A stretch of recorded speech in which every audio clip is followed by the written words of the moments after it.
Now I want to see how are the shimmer colors. I'm going to apply this one on the outer corners.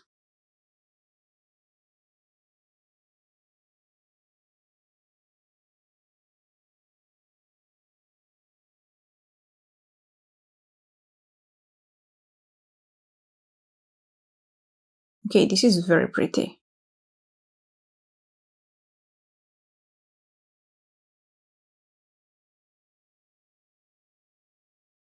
Now I'll try to blend out the edges.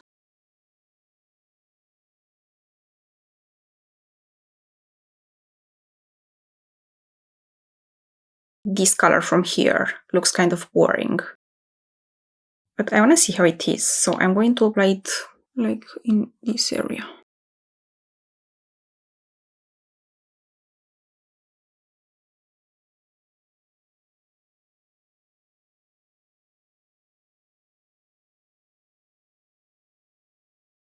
I'm also going to apply it on the inner corners.